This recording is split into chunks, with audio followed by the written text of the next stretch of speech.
اعوذ باللہ من الشیطان الرجیم بسم اللہ الرحمن الرحیم رب اشرح لی صدری ویسر لی امری واحلل عقدۃ من لسانی یفقہوا قولی صدق اللہ العظیم۔ السلام علیکم ناظرین، شہزادہ شوکت پروگرام صنعت و معیشت میں آپ کے ساتھ۔ ملت اسلامیہ حالت جنگ میں ہے، ہماری معیشت بھی کمزور، ہماری صنعت بھی کمزور۔ ہم نے اس جنگ سے کیسے نکلنا ہے، یہ ہمارا لمحہ فکری ہے۔ ایک طرف ہم کس کے ساتھ حالت جنگ میں ہیں؟ دنیاوی تو ہے ہی، ہم اپنے ہی رب کے ساتھ، اپنے ہی کریٹر کے ساتھ حالت جنگ میں ہیں۔ اس حالت جنگ میں آپ دیکھیں ترکی 40 to 50% سود دے رہا ہے، لبنان 50 to 100% سود پہ چل رہا ہے، سیریا کو دیکھ لیں، مصر کو دیکھ لیں، سری لنکا کو دیکھ لیں، پاکستان کو دیکھ لیں، سری لنکا تو خیر نکال دیں، پاکستان کو دیکھ لیں، ہم بھی 25 سے 30% سود تک تھے۔ ابھی بھی ہماری جو نیٹ انکم ہے ساری کی ساری سود میں چلی جاتی ہے، کیونکہ ہم نے دنیائی خداؤں کو خوش کرنا ہے اور سود پہ ہی کام کرنا ہے۔ میں ہمیشہ کہا کرتا ہوں کہ 25 ٹریلین قرض پے کرنے کے لیے کتنا؟ 25,000 ارب 25,000 ارب قرض پے کرنے کے لیے ہم نے 2,38,000 ارب قرض واپس کر دیا سود سمیت، لیکن 25,000 ارب پے نہ کر سکے، وہ بڑھ کے 75,000 ارب ہو گیا۔ یہ ہے ہمارا financial system. Ministry of finance FBR جو اپنے ٹارگٹ کے لیے کبھی گاڑیاں مانگتے ہیں، کبھی 4 گنا سیلریاں مانگتے ہیں، لیکن پھر بھی اپنے ٹارگٹ سے پیچھے رہتے ہیں۔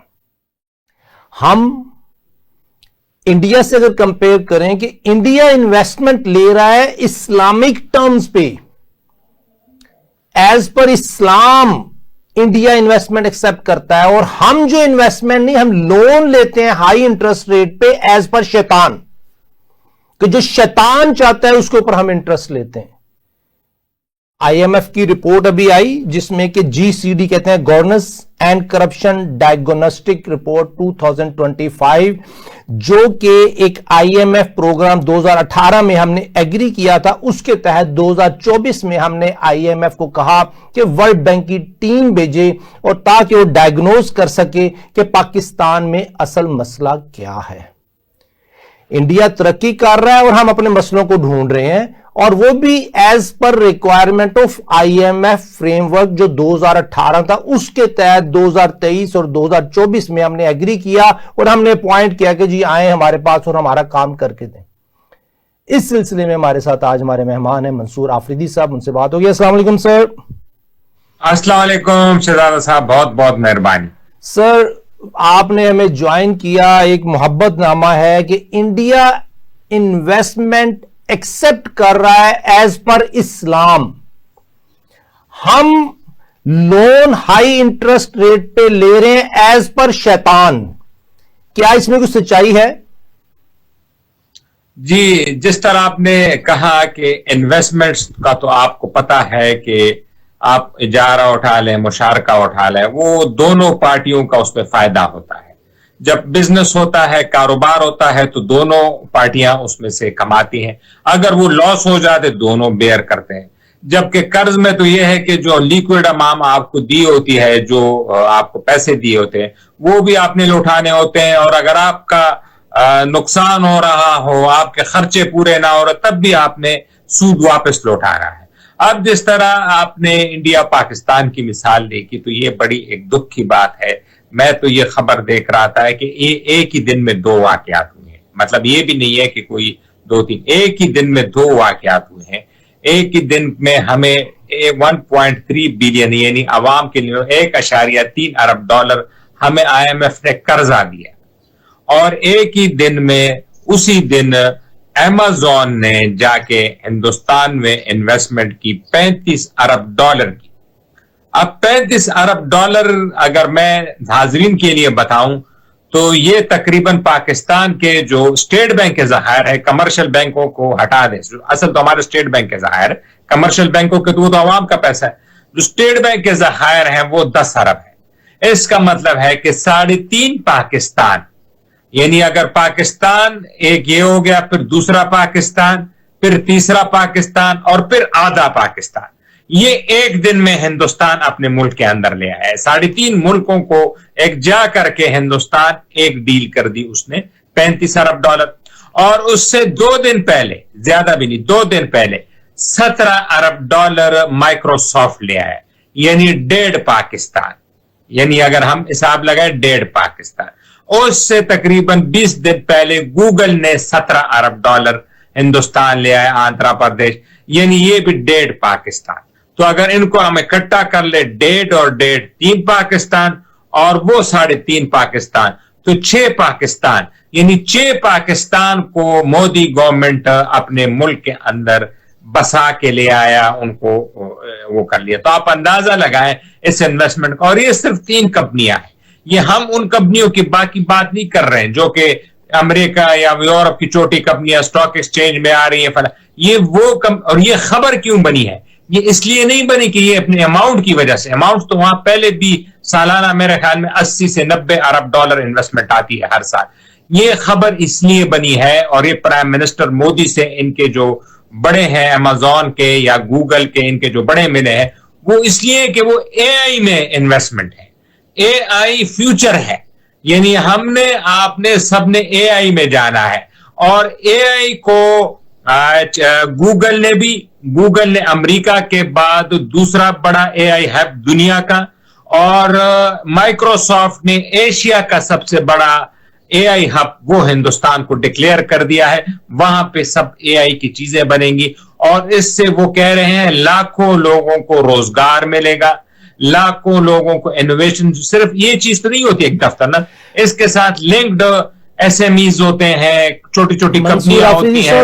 آپ کی بات کو میں ذرا کوزے میں بند کرتا ہوں۔ آپ نے یہ عرض کیا ہے کہ $70 بلین کی انویسٹمنٹ مائکروسافٹ کر رہا ہے، گوگل کر رہا ہے، امازون کر رہا ہے انڈیا میں، اور اس کی اتنی خوشی نہیں منائی گئی جتنی $1 ارب ہم نے شیطان کہہ رہا ہوں انٹرسٹ بیس طاقتوں سے جو لیے ہیں، وہ لینے کی ہماری بیوروکریسی، منسٹری آف فائنانس اور ایف بی آر خوشیاں منا رہی ہے۔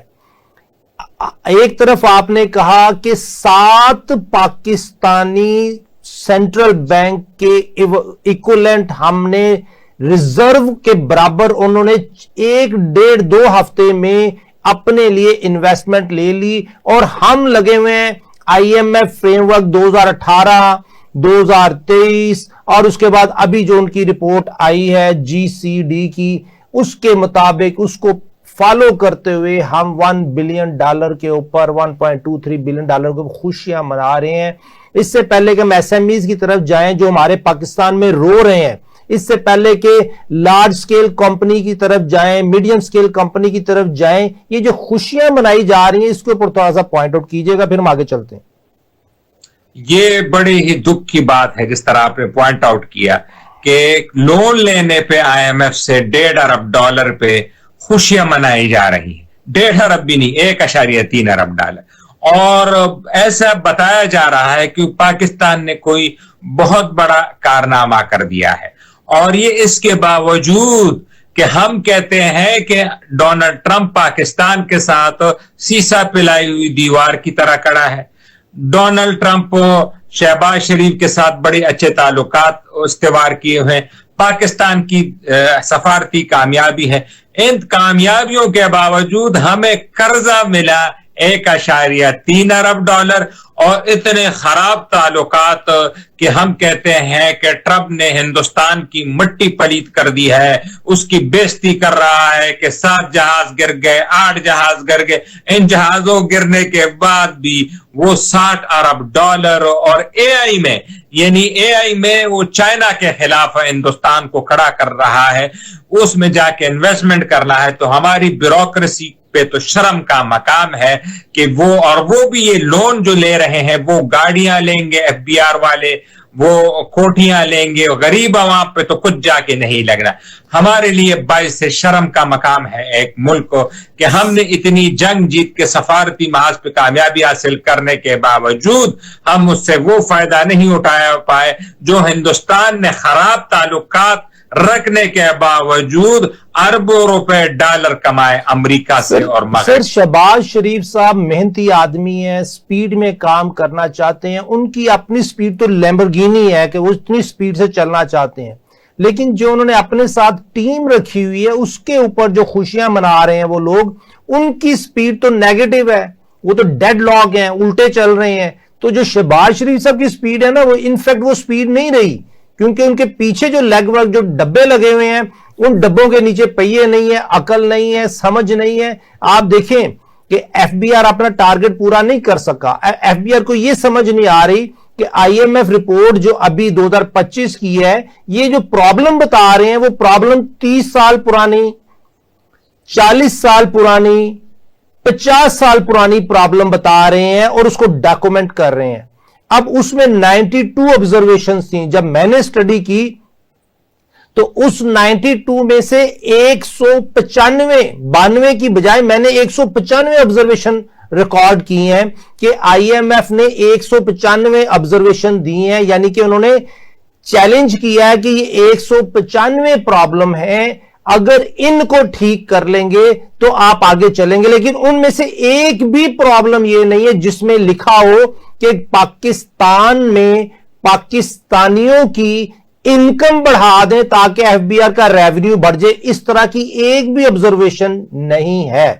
اب میرا سوال آپ سے یہ ہے کہ کیا ہمارا جو ایف بی آر کا چیئرمین ہے یا منسٹری آف فائنانس میں بیٹھا ہوا ہمارا دوست اورنگزیب صاحب ہیں, ان دونوں کو کیا سینس ہے اس بات کی کہ جب تک پاکستان میں انڈسٹری نہیں چلے گی, انڈسٹری بند ہے, ایگریکلچر سٹرگلنگ فیز میں ہے, صرف ایگریکلچر اور یہ جو ہماری انڈسٹری کو سروس دینے والے آئی ٹی کے ہیں یا دوسرے دوست ہیں جو سروس سیکٹر میں ہیں, صرف یہ دوست 60% شیئر رکھتے ہیں. جب تک انڈسٹری نہیں چلے گی, ایس ایم ایز نہیں چلیں گے, جب تک ہمارا ایگریکلچر سٹینڈ آؤٹ نہیں کرے گا, کھڑا نہیں ہوگا, اس وقت تک ہم ٹیکس کلیکشن کے ٹارگٹس کبھی بھی اچیو نہیں کر پائیں گے. سوری سر سوال لمبا ہو گیا, لوڈڈ ہو گیا, لیکن میں امید کرتا ہوں آپ اس کا جواب اچھا دیں گے.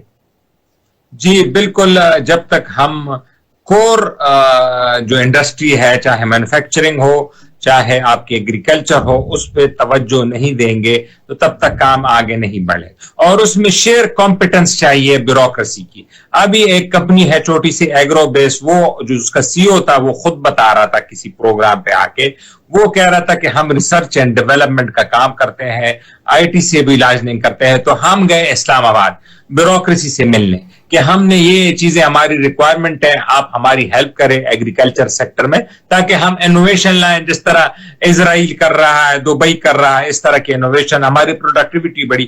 انہوں نے جو جناب جس سیکٹری صاحب سے ملے, انہوں نے کہا کہ چلیں آپ پہلے ایسا کریں نا, آپ تو ہے بھی ایگریکلچر کے نا, تو آپ ہمارے گودام میں جو خالی پڑے ہیں ان کو آپ کرائے پہ لے لیں اور کچھ ہمیں آپ اکوٹی دے دیں اور کچھ یہ کرائے پہ لے لیں, تو ہمیں آپ کرایہ تو شروع کر دینا, حکومت کو ہمارے خالی پڑے.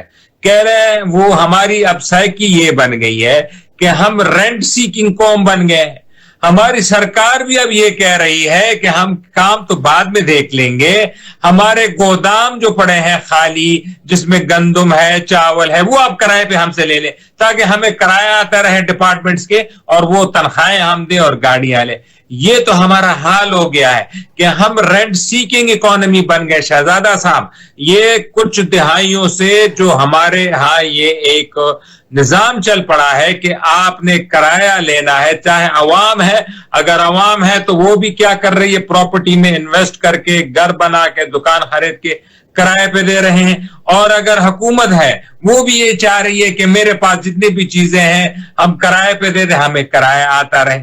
تو جب تک انوویشن نہیں آئے گی, جب تک, اب یہ کیوں ایسے انوویشن آئے گی, کیونکہ آپ جو بیوروکریسی بیٹھائے ہوئے ہیں وہ 80s 70s انگریز سرکار کے زمانے کی وہ ہے بیوروکریسی ہے, ان میں تو انوویشن ہے نہیں. شہباز شریف صاحب آپ نے صحیح کہا, وہ تو ایک سپیڈ کی رفتار سے کام کر رہے ہیں, ان کو چاہیے کلیکٹ جو لٹرل ہائرنگ کہتے ہیں اس کو لٹرنگ ہائرنگ کریں. لٹرل ہائرنگ کا مطلب ہے کہ سی ایس ایس والے نہیں, یہ پرائیویٹ سیکٹر سے ڈائریکٹلی ہائر کریں سیکٹری کو, جوائنٹ سیکٹری کو, چارٹر اکاؤنٹ. آپ جیسے ماشاءاللہ آپ کا جتنا ایکسپیرینس ہے اکانومیز میں, ریسرچ میں, آپ جیسے لوگ باقی جو سے بیرون ملک بیٹھے ہوئے ہیں, یہ جو میں آپ کو سی او بتا رہا تھا, بڑے بڑے اچھے اچھے لڑکے ہیں جنہوں نے سی اے کیے ہیں, جنہوں نے کوالیفائڈ ہے, بڑی بڑی کمپنی کے سی ایف اوز ہیں. ہمیں آفریدی صاحب مشورہ دے رہے ہیں ناظرین کے شہباز شریف صاحب کو ٹیکنوکریٹس ہائر کرنے چاہیے, سی ایس ایس آفیسر نہیں. ایک بریک کا وقت ہوا ہے, بریک کے بعد دوبارہ ملتے ہیں. ویلکم بیک ناظرین, شہزادہ شوکت پروگرام صنعت و معیشت میں آپ کے ساتھ. ہمارے ساتھ ہیں منصور آفریدی صاحب. منصور صاحب, آپ جو بات بتا رہے تھے نا رینٹ سیکنگ اکانومی کی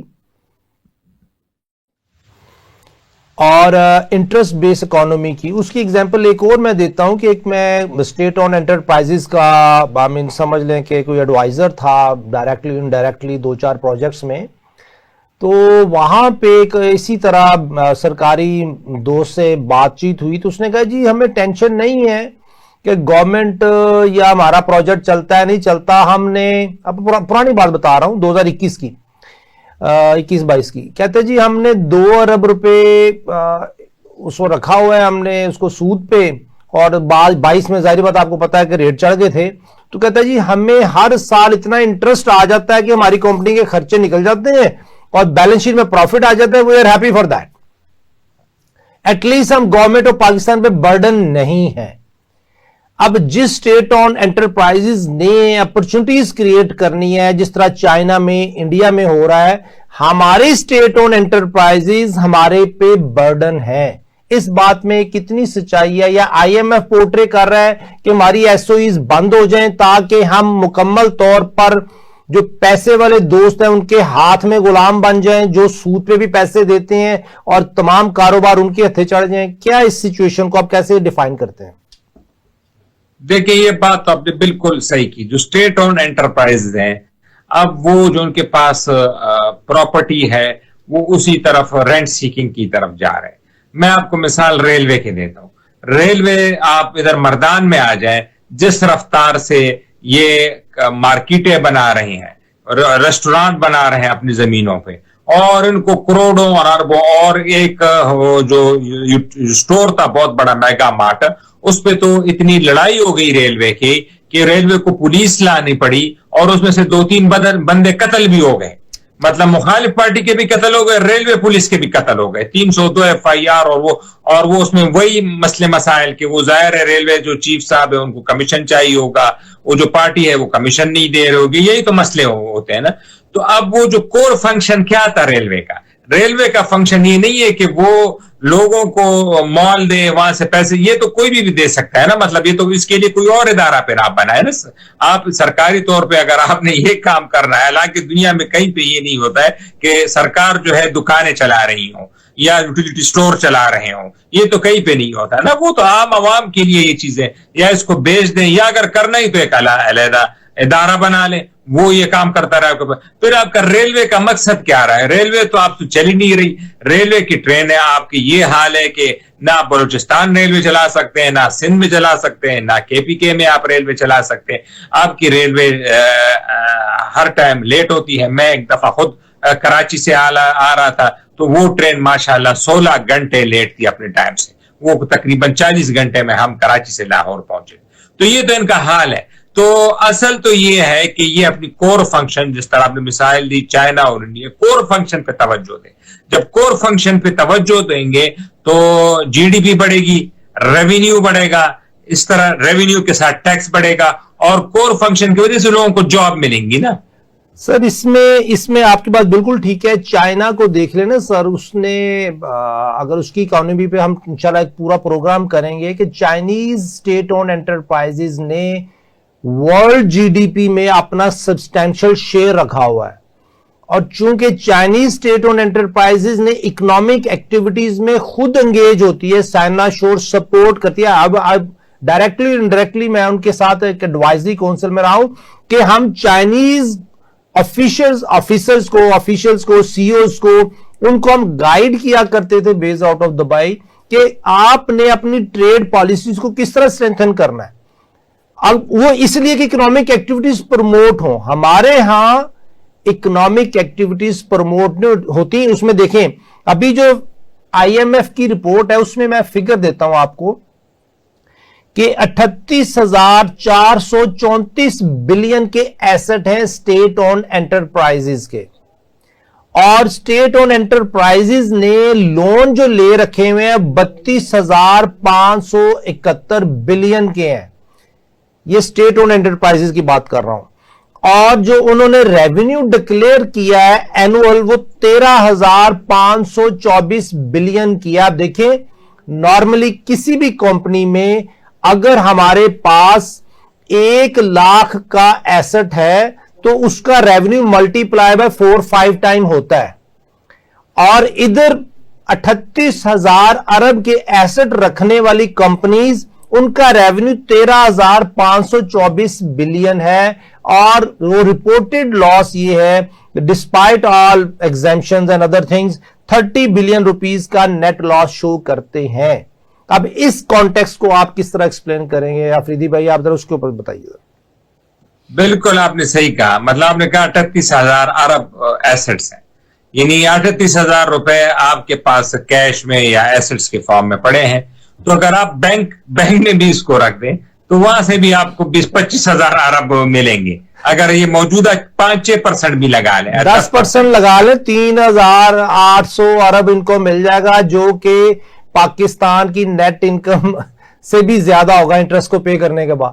انٹرسٹ کو پے تو وہ تو اگر آپ یہ بینک میں رکھ دیں تو یہ اتنا اس سے ڈبل آ جائے گا آپ کو. لیکن وہی ہے نا کہ یہ اپنے کور بزنس سے ہٹ گئے. ہمارے جو انٹیٹیز ہیں, دیکھیں نا پی آئی اے ہے, آپ کی میں مثال لیتا ہوں. پی آئی اے کا جو سب سے قیمتی اثاثہ ہے وہ اس کے جہاز نہیں ہے, وہ نیو یارک میں روز ویلٹ ہوٹل ہے جس کی $1 ملین اس کی قیمت ہے. اور جو بھی پارٹی پی آئی کو لینا چاہتی ہے وہ پی آئی کے جہازوں میں انٹرسٹڈ نہیں ہے. وہ کہہ رہے تو کباڑ ہے, ہم نے کیا کر رہے ہیں, آپ نے سارے جہاز لیز پہ لیے ہوئے, آپ کے اپنے جہاز بھی نہیں ہے اس میں سے, آپ کی ہے ہمیں دینا ہے تو وہ روز ویلٹ ہوٹل لے. اور آپ کو پتا ہے کئی سالوں سے اسی ہوٹل پہ لڑائی ہو رہی ہے. کبھی منشا صاحب کہتے ہیں ہمیں دے دیں, کبھی زلفی بخاری صاحب کہہ رہے تھے ہمیں دے دیں, کبھی کوئی کہتے تھے ہمیں دے دیں. وہ اس ہوٹل کے پیچھے, اس طرح ریلوے کے پیچھے بھی جو پڑے ہوئے ہیں وہ ان کی پراپرٹی زمینوں کے پیچھے پڑے. کیا ہمیں آپ پراپرٹی دے دیں, ریلوے آپ نے رکھنے اپنے پاس ریلوے رکھ لیں, وہ تو ویسے بھی کباڑ خانہ میں. ہمارے ہاں ادھر لوکوموٹو فیکٹری تھی ادھر نوشہرہ کے ساتھ, جو صرف پاکستان میں واحد فیکٹری ہے جو کہ انجن بناتی ہے, وہ بند پڑی ہے تقریباً 20 سال سے, انجن ہی نہیں بنا پا رہے. تو یہ تو حال ہے. جب آپ کور بزنس سے ہٹ جائیں گے, یعنی آپ کو پتہ ہے کہ بینکوں پہ اسٹیٹ بینک نے کافی فریم ورک بنایا ہے. اس لیے ہمارے بینک اس لیے کیوں مضبوط ہے کہ وہ دوسرے سیکٹر میں بینکوں کو نہیں گھسنے. آپ نے دیکھا کہ بینک کہیں ریئل اسٹیٹ میں گیا, بزنس میں گیا, اس نے بینک نے کسی نے, حالانکہ بینک کے لیے ایک سوسائٹی کھڑی کرنا کون سی مشکل بات ہے. وہ تو بلینز آف روپیز ان کی انکم ہے, 100 ارب روپے اور 150 ارب روپے سال کا وہ کماتے. ان کے لیے تو ایک سوسائٹی کوئی بات. وہ کیا وجہ ہوگی, وہ جب ادھر جائیں گے تو اس سے مسئلہ یہ ہوگا کہ ان کا جو اپنا کور کام ہے لوگوں کی فائنینشیل سروس دینا, اس سے وہ توجہ ختم ہو جائے گی.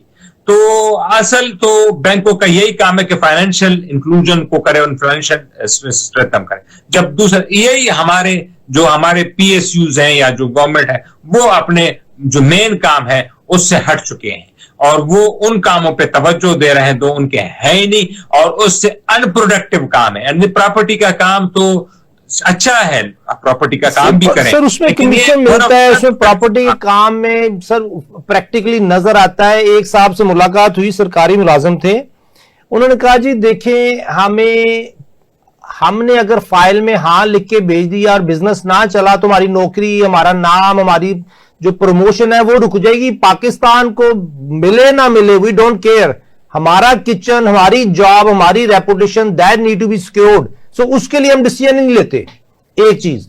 اور دوسری طرف ایک دوست سے بات ہوئی, اچھے عہدے پہ تھا, اس نے کہا شہزاد صاحب آپ کیا بات کر رہے ہیں, پنجابی کا لفظ ہے رنڈی رونا, آپ کیا یہ رونا لگایا ہوا ہے آپ نے جی, اکانومی خراب ہو رہی ہے, یہ ہو رہا ہے. جب ہماری پرفارمنس یہ ہے کہ جب کوئی گٹر میں گر جائے گا تو پھر پتا لگے گا کہ جی ہاں جی پرابلم ہے. پھر ہم آئیں گے, اس کو گٹر میں سے نکالیں گے, زندہ یا مردہ یہ بات کی بات ہے. جب اس کو نکال دیں گے تو یہ ہماری پرفارمنس ہے, اور ہم دکھائیں گے کہ دیکھیں جی ہم نے بچہ گٹر میں گرا, اس کو نکال دیا ہے. That is our performance. کہ پرابلم آئے, اس کے امپیکٹس آئیں اکانومی پہ, اور پھر ہم اس کو دیکھیں گے کس طرح ریزالو کرنا ہے. ہو نہ ہو ایک علیحدہ بات ہے, لیکن ہم اپنی پرفارمنس دکھا سکتے ہیں. جس طرح اورنگزیب صاحب ہمارے فائنانس منسٹر صاحب کہتے تھے کہ نیگیٹو میں سے پازیٹو پورٹرے کریں تاکہ ہماری پرفارمنس آئے. بالکل آپ نے صحیح کہا شہزادہ صاحب. یہ جو آپ نے فائل کی بات کی اور دستخط کی, بڑا ہی ریلیونٹ ایگزامپل ہے کہ وہ اس لیے دستخط نہیں کرے کہ اپنا نوکری اپنی کچن چلانی, اور یہی سائیکی پریویل کر رہی. میں خود ایسے ایگزامپل کو دیکھتا ہوں کہ کوئی فائل تھی, وہ جو بڑے کلید افسر تھے, وہ عہدے پہ فائز تھے, ان کو موو کرانے, تو ان کے جو پی اے تھے یا جو سیکرٹری تھے نیچے, انہوں نے ہمیں پہلے ہی کہہ دیا تھا کہ یہ 1 سال بعد دستخط ہوگی. تو ہم نے کہا کہ افسر صاحب کوئی باہر جا رہے, 1 سال تو بڑا عرصہ ہے. کہہ رہے نہیں, ان کی فائلیں بڑی جمع ہو چکی ہیں وہاں پہ. تو ہم نے کہا یار 2 مہینے لگ گئے. کہہ رہے نہیں, یہ وہ فائلوں کے دستخط 1 سال بعد شروع ہوں گے اس پہ. تو ہم نے کہا یہ کیا وجہ کہ 1 سال بعد بیمار ہے وہ یا باہر. کہہ رہے نہیں, 1 سال بعد وہ ریٹائر ہو رہے ہیں, تو وہ ریٹائرمنٹ تک کوئی رسک نہیں لینا چاہ رہے. تو یہ دستخطیں اب جب نیا افسر اس سیٹ پہ آئے گا وہ جا کے کرے گا یہ نئی دستخطیں, کیونکہ یہ تو نہیں لے, کیونکہ ان کا پینشن ہے, پروویڈنٹ فنڈ وغیرہ ہے, تو یہ کسی طرح اس کو رسک نہیں لینا چاہ رہے. تو اس لیے کہہ رہے فائلیں لائی جاؤ, رکھی جاؤ, جب نیا افسر آئے گا تو میں اپنا 1 سال تو گزار لوں آرام سے. تو جب 1 سال ایک آرگنائزیشن میں رک جائے, ایک علاقے میں, ایک جگہ میں, آپ اندازہ لگائیں اس کا کیا حال ہوگا جب اس کی فائل سائن آف رک جائے. سر جی ایسی مثال ہے کہ ایمرجنسی میں مریض آیا ہے اور ہمارا باس یہ کہہ رہا ہے کہ جی میں سائن نہیں کروں گا, مریض ایمرجنسی میں ہے, آئی ڈونٹ کیئر. 1 سال بعد جو دفتر میں آفیسر آئے گا وہ اس مریض کو ایڈمٹ کرے گا, تو چاہ کہ میرے ہاسپٹل میں یہ بچہ, یہ آدمی ایڈمٹ نہ ہو. یہ اس طرح کی مثال ہی ہے نا کہ ہمارا سرکاری افسر جو ہے وہ اپنے پروویڈنٹ فنڈ کو دیکھ رہا ہے, وہ جو 25 کروڑ عوام ہے ان کے فنڈ کو یا ان کی پرابلم کو نہیں دیکھ رہا. بالکل صحیح. اور اس طرح ایک اور ایگزامپل میں آپ کوٹ کروں. ایک افسر صاحب سے پوچھا کہ یار وہ 2-3 سال اس سیٹ پہ رہے, تو کہتے یار بڑی اچھی پوسٹنگ, چلا آپ ریٹائر ہو گئے, یعنی وہ وہاں سے بائے بائے کہہ دیا انہوں نے. تو انہوں نے کہا کیسی رہی آپ کی یہ ٹینور؟ کہہ رہے بڑا اچھا رہا, کچھ نہیں ہوا, نہ مجھ پہ کوئی ایلیگیشن آئی, نہ کرپشن کی, کچھ نہیں. کہہ رہے اچھا, تو کہہ رہے کوئی انکوائری, کو انسان ہے نا, غلطی تو ہو سکتی ہے نا, 3 سال میں تو آپ دستخط کرتے. کہہ رہے نہیں شکر الحمدللہ میں نے 3 سال میں کچھ دستخط ہی نہیں کیے. تو جو بھی ہوا میں نے اگر زبانی کہہ دیا, اگر کام چل جاتا صحیح ہے, دستخط میں نے کہیں پہ نہیں کیے. میں کہتا کوئی مائی کا لال بھی آ جائے, نیب بھی آ جائے, اور میرے نام کی کوئی چیز ڈھونڈ کے لے آئے کہ میں نے کوئی دستخط کیے, تو میں اس کو انعام دوں گا. تو شکر الحمدللہ میں نے 3 سال میں کوئی چیز دستخط نہیں کیے, تو اللہ کا کرم ہے, مجھے کوئی ٹینشن نہیں ہے کہ میری بعد میں کوئی انکوائری آ جائے. اب سر دیکھیں نا, یہ بھی تو ایک, اگر اس کا دوسرا رخ دیکھیں کہ ایک ہم نے سرکاری ملازم کو جاب پہ تو رکھ دیا, لیکن اس کا مائنڈ لیول, مینٹل لیول یا مائنڈ سیٹ یہ ہے کہ مجھے کوئی پروٹیکشن نہیں ہے. ایک سرکاری ملازم کو جب کوئی پروٹیکشن نہیں ہے اچھا کام کرنے کی, تو 25 کروڑ عوام کو کون پروٹیکشن دے گا جب سرکاری ملازم خود غیر محفوظ ہے؟ بالکل ایسے صحیح ہے, بالکل ایسا ہی ہے.